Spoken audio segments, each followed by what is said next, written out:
और जिनके काम के विषय हैं संस्कृत में, वो संस्कृत को नहीं पूछते। मेरा विषय अभिलेख शास्त्र का है, मेरा विषय पुरालिपि शास्त्र का है। प्रोफेसर रविंद्र इसको जी, आधार बनाकर दिल्ली। मैंने संस्कृत में विषयों को ढूंढने का प्रयत्न किया। ऐसे विषय जिनकी ओर हम ध्यान नहीं देते, क्योंकि संस्कृत वाले, क्षमा करें कि संस्कृत वाले अनुवाद करके काम तमाम कर देते हैं। अभिलेख पुराने जमाने के लिखे गए पत्थरों पर, स्तंभों पर, विभिन्न प्रकार के पत्र, ताम्र पत्र, ताड़पत्र, स्वर्ण पत्र, रजत पत्र इत्यादि पे लिखे हुए पुरानी लिखाइयों के लेख हैं। जब आजकल उनकी भी पढ़ाई होती है तो ट्रांसलेशन करके, अनुवाद करके उनको छोड़ दिया जाता है।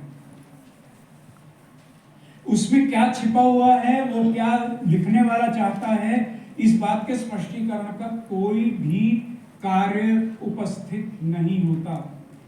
जो अभिलेख किसी राजा के समय में लिखवाए गए हैं या किसी राजा ने स्वयं लिखवाए हैं, वो अपने समय की सामाजिक परिस्थिति, राजनीतिक परिस्थिति, आर्थिक परिस्थिति, धार्मिक परिस्थिति, इन सबको उसमें सम्मिलित करता है।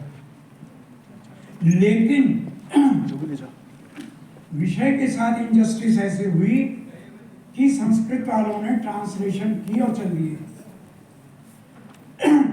और ये चीज सिर्फ संस्कृत के अभिलेखों से नहीं जुड़ी हुई, ये तो आप लोगों के जो साधारण विषय है उनमें भी जोड़ रखी है। नीति शतक पढ़ते हुए एक श्लोक आता है मैत्री से संबंधित, दूध में पानी मिला, कुछ श्लोक है ऐसा, और दूध ने मैत्री भाव दिखाया, दूध पानी को दूध का रूप दे दिया। जिस समय दूध को उबाला गया तो पानी ने मैत्री भाव का बदला चुकाते हुए अपने आप को अग्नि में आहूत करके अपने दोस्त दूध को बचा लिया। क्या बात कहना चाहता है कोई? मित्रता ऐसी होनी चाहिए कि एक दूसरे के प्रति बलिदान की भावना हो, दूसरे का किया हुआ उपकार मानना हो। पर छिपा हुआ बात क्या है कि जिस समय भर्तृहरि ने यह श्लोक लिखा था, उस समय के लोगों को यह बात मालूम थी कि पानी और दूध का बॉइलिंग पॉइंट अलग है। कभी किसी ने ध्यान दिया? वैसे तो आप लोग शिक्षा शास्त्री के, मैं खुद ही नहीं सोच सकता कि आप लोग ध्यान देंगे। क्या कभी इस बात आप लोगों को मालूम है, जो विद्यार्थियों से ऊपर उठे हुए हैं, क्या आप लोगों को मालूम जब दूध उबलता है तो पानी पहले बाहर निकलता है या दूध निकलता है? तो दूध उबल गया। लेकिन उस समय ये बॉइलिंग पॉइंट की नॉलेज भर्तृहरि के टाइम में थी, पर हम ध्यान नहीं देते। एक और प्रसंग आता है कि जिस समय हिमालय के ऊपर इंद्र ने अपने वज्र का प्रहार किया तो उसका बेटा समुद्र में जाके छिप गया। उसको छुपना नहीं चाहिए था, अपने पिता की सहायता करनी चाहिए थी। ये भी श्लोक है कि भाई पिता पे संकट आए तो बच्चों को चाहिए कि अपने परिवार के बड़ों पर सहायता करें आए हुए संकट को टालने के लिए। छिपा हुआ अर्थ क्या है? समुद्र के अंदर पहाड़ हैं। ये ज्योग्राफी वाले रेनेसां आने के बाद यूरोप की हिस्ट्री में तब उनको पता चला कि पृथ्वी भी गोल है। लेकिन उससे 1000 साल पहले भर्तृहरि को पता था कि समुद्र के अंदर पहाड़ है। ये खोज की चीजें हम संस्कृत वाले तो कर सकते हैं, लेकिन हम संस्कृत वाले करते नहीं, क्योंकि जब नौकरी मिल गई उसके बाद तनख्वाह जेब में आई, घर बैठो। आजकल तो एंटरटेनमेंट के चैनल भी बहुत हैं, मोबाइल जब फुर्सत मिले देख लो, नहीं तो यूट्यूब देखते रहो या टेलीविजन देखते रहो, कोई मूवी देख लो। लेकिन ये चीजें संस्कृत वाले बता सकते। एक और उदाहरण एपिग्राफी के हिसाब से मैं आपको बताता हूँ इतिहास कि ये जो कुतुब मीनार के पास लोहे का खंबा है, उसके ऊपर एक राजा का वर्णन है जिसके में लिखा है कि खिन्न होकर राजा मानव देवलोक चला गया।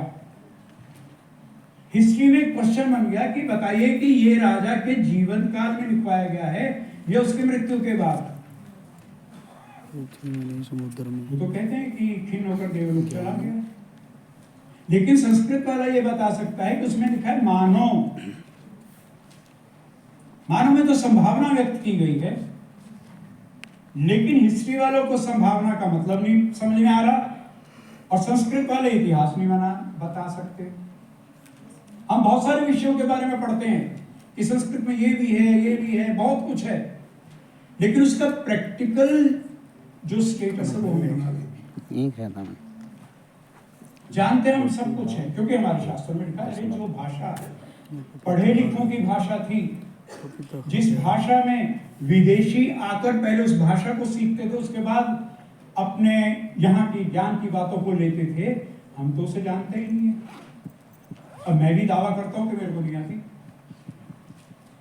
लेकिन भाषा बहुत जरूरी है क्योंकि हमारे अभिलेख संस्कृत में लिखे हुए हैं। संस्कृत के साथ साथ प्राकृत भी प्रचलित थी और संस्कृत को प्राकृत ने प्रभावित भी किया। काफी लंबे समय तक संस्कृत में प्राकृत के रूप भी प्राप्त हो जाते हैं और बौद्ध साहित्य में तो बहुत अधिक ढंग से प्राप्त होते हैं, तो उसका तो हाइब्रिड संस्कृत नाम देकर अध्ययन किया गया। उस भाषा को पकड़कर हम रिसर्च नहीं करते,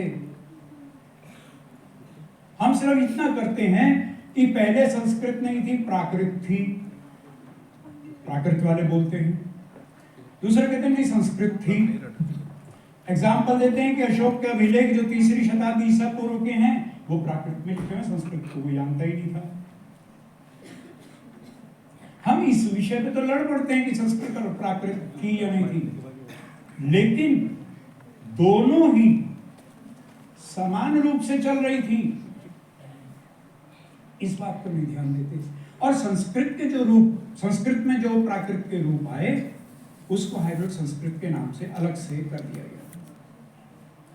तो हमारे सामने ये भी समस्या है कि हम पुरानी डिक्शनरीज पे डिपेंड करते हैं और नया शब्दकोश बनाने की कोशिश नहीं करते। इधर एक जैन यूनिवर्सिटी है लाखनऊ में, मैंने वहां कहा था कि अगर आप लोग ये कहते हैं कि प्राकृत शब्द पहले से आए तो कहीं एक लिस्ट बनाकर दिखाइए जिसमें राजस्थानी भाषा के शब्द और प्राकृत भाषा के शब्द एक दूसरे से मिलते हो। ये बात 5-6 साल पहले कही थी उन्होंने और अभी तक तो कुछ नहीं हुआ। उन्होंने मेरे को ही एक डिक्शनरी दे दी कि जी ये देख लो, रिसर्च कर लो। तो इस प्रकार से जो संस्कृत वाले काम कर सकते हैं वो काम और नहीं कर सकते। इतिहास निर्माण में संस्कृत का बहुत बड़ा योगदान है। जिस समय आप फील्ड में आएंगे तो आप ये पाएंगे कि मध्य भारत के इतिहास से हम लोग इतिहास पढ़ना शुरू करते हैं। उससे पहले का प्राचीन भारत का इतिहास क्यों नहीं पढ़ते? क्योंकि वो इतिहास इस ढंग से लिखा ही नहीं गया कि हम उस चीज को एक दूसरे के साथ जोड़ सकें। उदाहरण स्वरूप इलाहाबाद के किले में एक स्तंभ है, उस पर अशोक के लेख भी हैं, एक समुद्रगुप्त का लेख है। समुद्रगुप्त ने साम्राज्य विस्तार के लिए अपने चारों तरफ के राजाओं को मारा, गुलाम बना लिया या अपने अधीन बना लिया और कर देने की स्थिति में कर दिया, कंट्रोल हो गया। अब कंट्रोल हो गया तो नेचुरल है कि जो अधीन हुए हैं राजा, उनको कोई ये बात पसंद तो नहीं आई होगी। एक अभिलेख मिलता है हमें लोहे का खंभा कुतुब मीनार के साथ,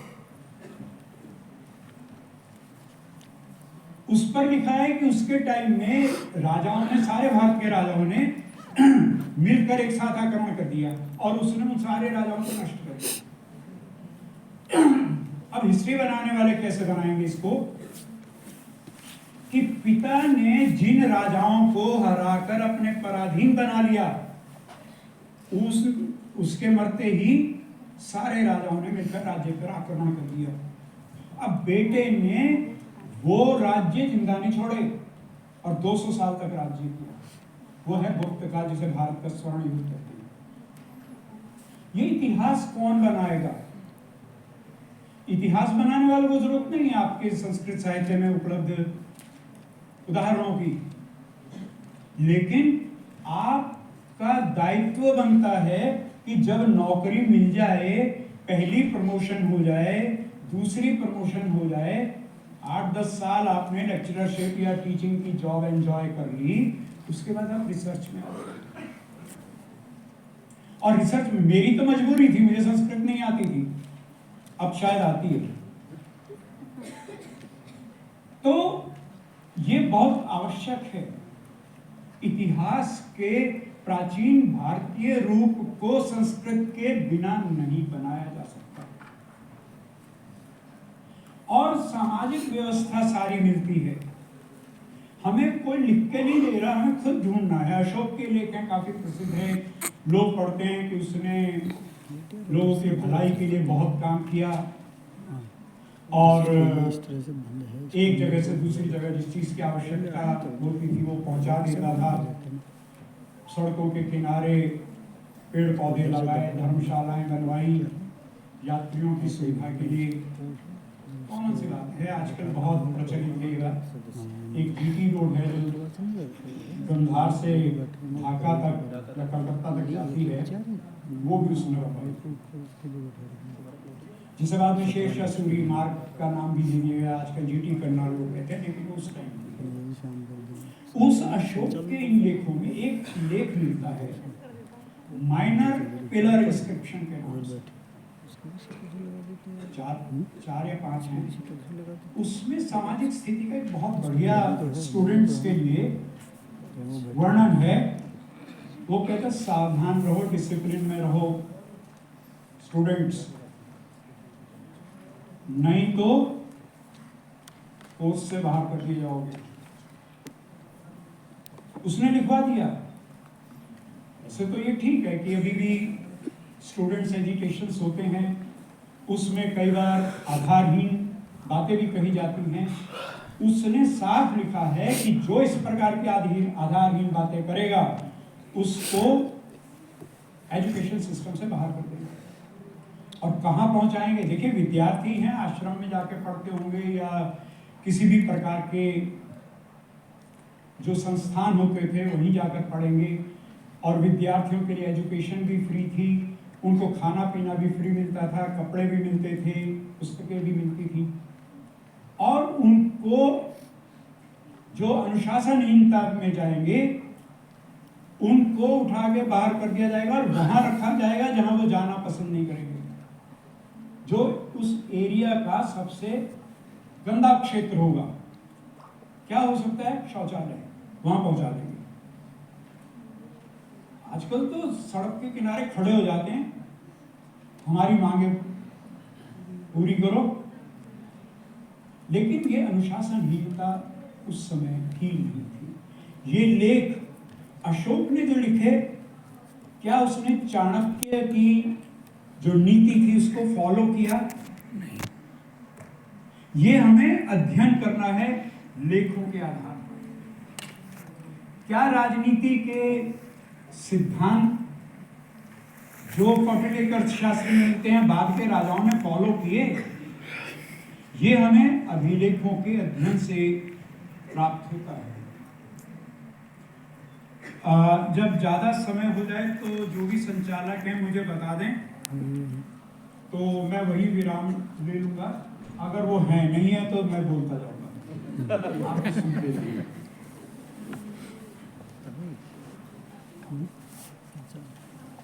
भी है ना, तो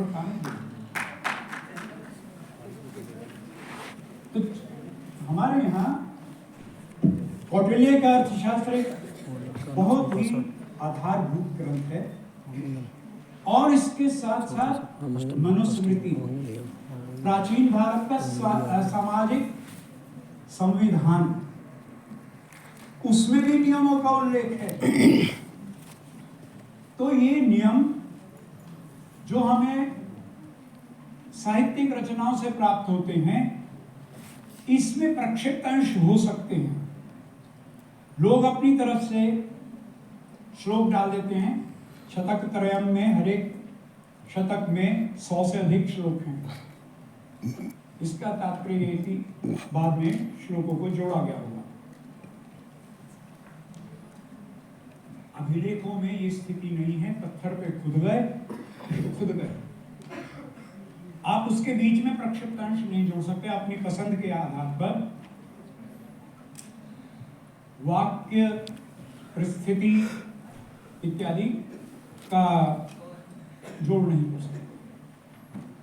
मेरा जो, और इसमें साहित्यिक ज्ञान बहुत है।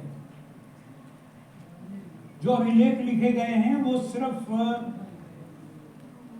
पत्र नहीं लिखे गए कि ये राजा का आदेश है, ये करो, ये राजा की घटनाएं हैं, ये देख लो। उसमें साहित्य है। लेखकों ने थोड़ा सा उनको मिलता था, क्योंकि छोटा सा इंस्क्रिप्शन होता है, तो उसमें उनको जितना भी मौका मिलता है साहित्यिक विधाओं को वो उसमें डाल देते हैं। विभिन्न छंदों का प्रयोग करते हैं, रीतियों का प्रयोग करते हैं, और बहुत अच्छे अच्छे एग्जाम्पल प्रस्तुत करते हैं। व्यापार करने के लिए राजा अपने क्षेत्र में व्यापारियों को बुलाते थे। जैसे आजकल टैक्स फ्री कर देते हैं, टैक्स फ्री जोन कहती है हमारे स्टेट में आकर आप व्यापार कीजिए, हम 5 साल तक आपसे कोई टैक्स नहीं लेंगे। इस प्रकार की व्यवस्था भी लिखित रूप में मिल जाती है। एक बहुत बढ़िया विज्ञापन है, संस्कृत के लेखों में मिलता है कि भाई हमारे एरिया में आके रेशमी साड़ियां बनाओ, और जब वो स्त्रियां पहनेंगी तो उनके पति उनको बहुत पसंद करेंगे। ये विज्ञापन है।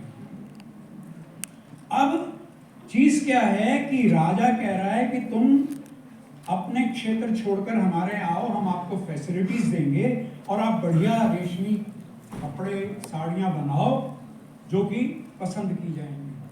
तो व्यापारियों को अपने एरिया में बुला रहा है। इससे हमें पता चलता है शब्द श्रेणी, व्यापारिक संगठन, श्रेणियां थी विभिन्न कार्य के आधार पर बनी हुई। तो इनका पता भी हमें अभिलेखों से चल जाता है। अभिलेख समसामयिक कर व्यवस्था पर भी प्रकाश डालता है। अब आजकल विश्वविद्यालय और विद्यालयों में एक एंडाउमेंट फंड चलता है, जिसमें स्पेसिफिक मनी बैंक में डिपॉजिट कर दिया जाता है, और उससे जो इंटरेस्ट मिलता है उस इंटरेस्ट को स्टूडेंट्स पे यूज किया जाता है। उनको प्राइज, एकेडमिक प्राइज देना है या कोई ग्रांट देनी है, गिफ्ट देनी है। इस चीज का वर्णन भी अभिलेखों में प्राप्त होता है। अक्षय नीति है, अक्षय है, वो पैसा खर्च नहीं होगा, खत्म नहीं होगा, लेकिन उससे जो आय हुई होगी उस आय से विभिन्न कार्य, चाहे वे विकास के हो, अगर किसी गांव को दान में दिया गया है, किसी मंदिर को दान में दिया गया है, किसी संस्था को दान में दिया गया है, तो उससे प्राप्त ब्याज उसको कार्य मिला। बड़ी साधारण सी एक बात है कि उसको झारी रिश्वत खाने वाले लोग उस जमाने में भी थे। तो राजा के ओर से इस बात की सूचना भी जोड़ दी जाती थी कि कोई भी पुलिस वाला या राज सेवक इस अनुदान को छेड़ेगा नहीं। इसका तात्पर्य कि वो कहते होंगे कि तुम्हें तो मुफ्त के पैसे मिल गए, 5,000 रुपए का टीचर अवार्ड मिल गया आपको, तो ऐसा करो 10,000 रुपए दे दो, 5 तुम्हें वापस मिल जाएंगे इनाम के तौर पे। ये लिखोगे नहीं प्रेसिडेंट अवार्ड मिला। संभव है स्थिति यही थी। तो समाज में इस प्रकार की अचाट भट्ट प्रावेश्य दिखाया। आजकल भूमि दान मिल जाए तो कैसा मिलेगा? भूमि तैयार करके नहीं देते थे। किसान को भूमि दी जाएगी तो जैसी है वैसी, ये आजकल भी प्रावधान किया गया है कि भाई जैसा है वैसा मिलेगा। उसके लिए लिखा है भूमि छिद्र न्याय।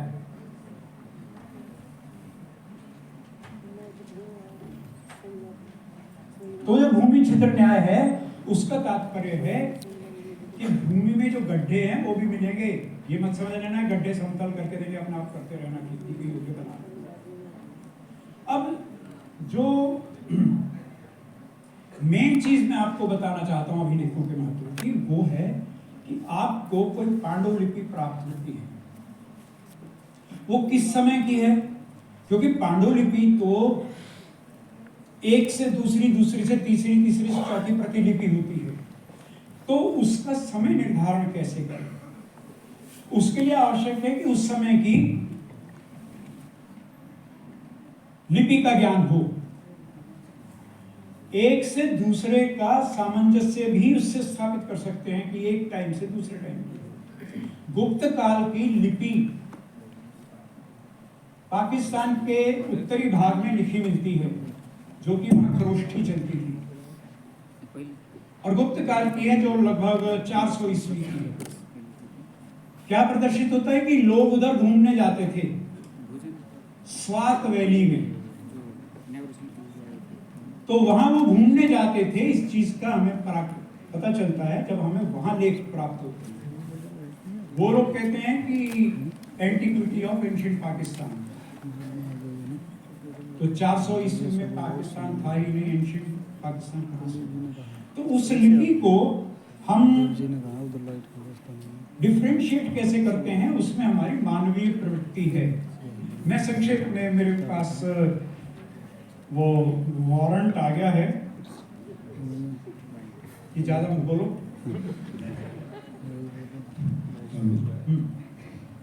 मैं आपको संक्षेप में बताता हूं कि लिपि में किस प्रकार से परिवर्तन आए, और इतने परिवर्तन आए कि आज हम इसमें भिन्नता इतनी आ गई कि हम एक से दूसरे को नहीं पढ़ पाते।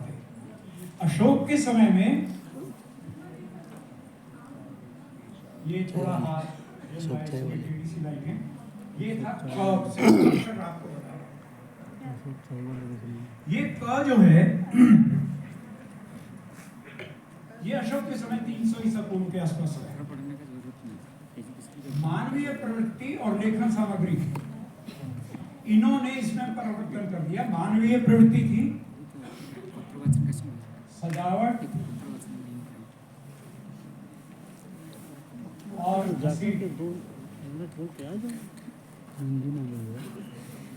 सजाकर लिखना और फटाफट। इसके लिए जो साधन प्रयोग किए जाते थे वे थे रंग, स्याही, स्याही समझते हैं आप लोग? इंक, स्याही समझते हैं?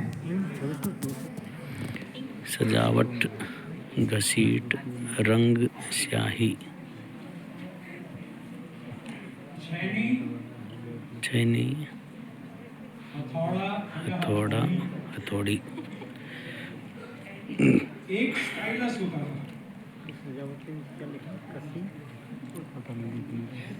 छेनी, इनका प्रयोग किया जाता था।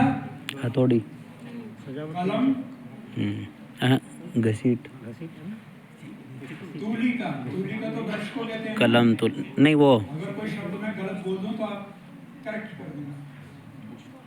तूली का तो कोई पेंसिल टाइप की या कोई उसकी रहेगी ना। तूली का यानी मैं ब्रश को, चलो आप तूली का उसे कह रहे हैं तो तूली का मैं ब्रश को मानता हूँ। जैसे सॉफ्ट होता है, हाँ, इस टाइप का कोई ऐसी कलम या। अब चीज ये थी कि जो लेखक है वो इनकी सहायता से लिखता है पहले,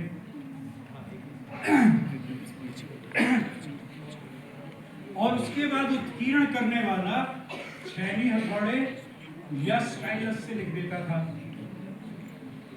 अब ये छेनी हथौड़े से लिखते थे ये तो लिखते थे ठोस धरातल, ठोस धरातल पत्थर इत्यादि, स्तंभ मेटल के, और स्टाइलस से लिखते थे कोमल धरातल।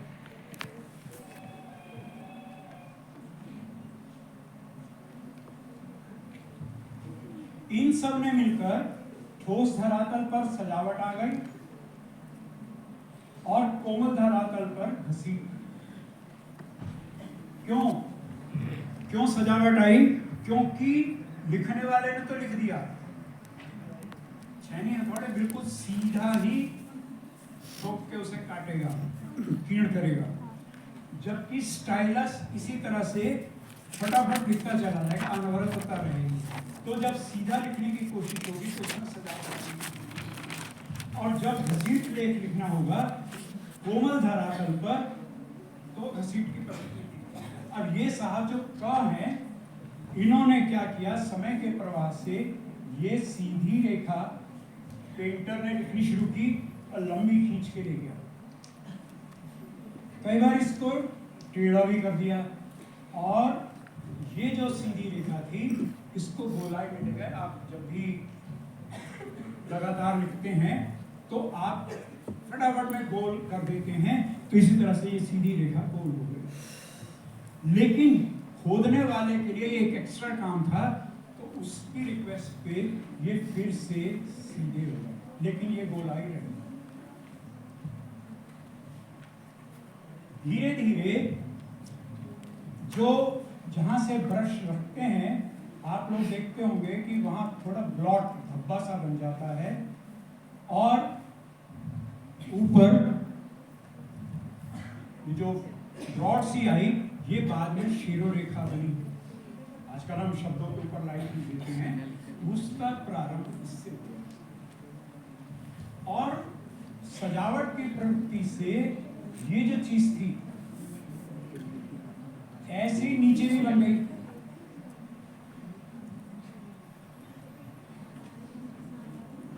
ब्रश को अगर आप रखेंगे तो यूं टेढ़ा जाएगा, नीचे कोण बना देगा। इसको कहने लगे न्यून कोणीय लिपि, और ये गोलाई ऐसी ही रही, लेकिन कंटिन्यूटी चलते हुए ये ऐसी हो गई। ब्रश उठाए बिना। अब आप देख लीजिए कि बंगला में आज भी क ऐसे लिखते हैं, ये इसी की कंटिन्यूटी का रूप है। अब आप शारदा को देखिए, आप देवनागरी को देखिए, यही कंटिन्यूटी चलेगी। हिंदी तो शायद हमें आती ही है, तो वो तो बताने की आवश्यकता ही नहीं। ये सीधे जो कि धरातल पे लिखते थे, ठोस धरातल पर, सजावट की प्रवृत्ति के कारण फिर इनमें बेल बूटे भी बनाने लगे। अब बेल बूटे बनाने लगे तो वो फिर लिपि में थोड़ी सजावट आती रही, लेकिन ये चलती रही। एक तो वो उड़िया है,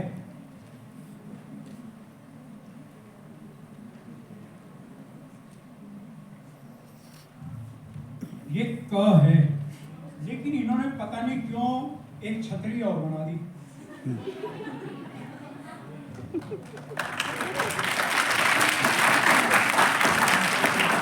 ये है, जबकि इसके बिना चल सकता था काम, लेकिन उनको क्या फर्क पड़ता था कि स्कूल में पढ़ाने वाले जो बीएड करके बच्चे आएंगे, करने आएंगे, उनको एक फालतू लाइन बोलेंगे तो इस तरह से।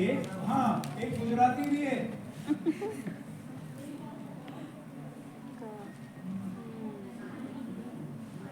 अगर कोई गुजराती है तो बता दे कि मैंने लिखा।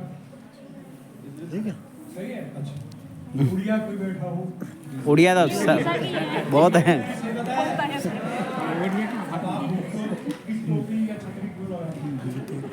अब मैं आपको घसीट के फटाफट दिखा देता हूँ कि ये जो चीज थी, ये अनवरतता के कारण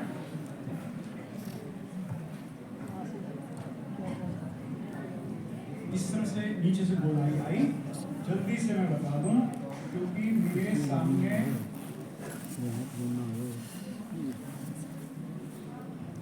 ये तमिल है, कोई है तमिल जानने वाला? नहीं, इस तरह से ना बड़ी अजीब सी चीजें। एक साथ और भी एग्जाम्पल दूंगा। ये है,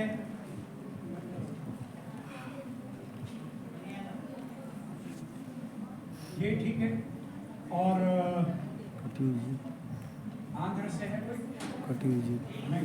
यानी इसी टाइप से ये गोलाई वाले अक्षर हैं वो यहाँ पर साउथ में चले गए, क्योंकि साउथ में भूज पत्र, ताड़ पत्र इत्यादि पर लिखते थे, और उत्तर भारत में ठोस धरातल पर लिखते थे। इसलिए उत्तर भारत में तो वर्ण रहे सीधे, और दक्षिण भारत में वर्णों में गोलाई आ गई। इसी प्रकार से आंध्र में, कर्नाटक में जो वर्ण है इसी तरह से गोलाई गई। एक शब्द मैं और बोलता हूँ, एक है ना ण था,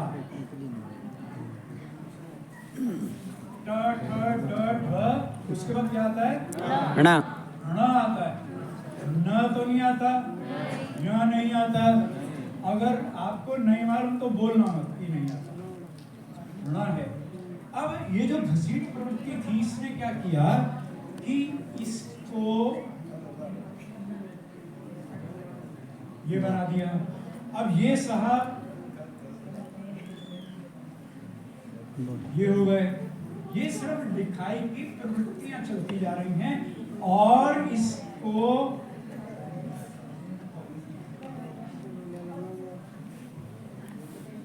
कुछ इस प्रकार से अड़ा बन गया तमिल वगैरह में।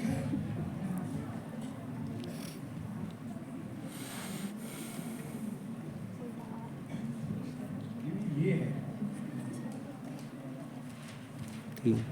कंटिन्यूटी है। घसीट प्रवृत्ति से इस रण को ऐसा कर दिया गया, जबकि हमारा ये नॉर्थ में ये रहा। इसको जानना इसलिए मैं आप लोगों को आवश्यक बताता हूं कि ये जो वर्ण है ये अपना समय लेकर परिवर्तित हुए हैं, एकदम परिवर्तित नहीं हुए।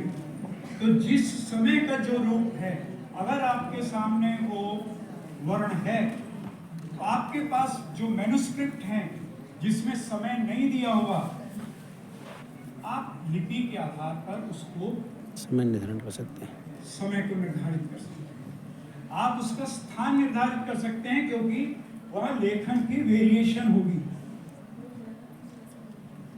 तो इसलिए मैं ये कहूँगा कि आप अभिलेख भी पढ़िए, साहित्य भी पढ़िए, साहित्य से इतिहास को खोजिए, साहित्य में साइंस को खोजिए, और लिपि को छोटा बच्चा भी जब 2-3 साल का होता है तो ABCD EFG पढ़ ही लेता है। तो आप लोग को अच्छे खासे बड़े हो, लिपि को आप लोगों को पढ़ना चाहिए। धन्यवाद। अगर आपको कुछ पूछना हो तो बीच में चाय का समय अगर हुआ वहाँ पूछिए। धन्यवाद। फोटो ले ठीक है जी, धन्यवाद सर। बहुत बहुत धन्यवाद सर। आपने पूरा लेख तथा प्राचीन शिला लेखों का अध्ययन, इसके बारे में बहुत ही अच्छा आपका वक्तव्य रहा। सभी इससे लाभान्वित हुए हैं। अभी इसी क्रम में अग्रिम अस्ति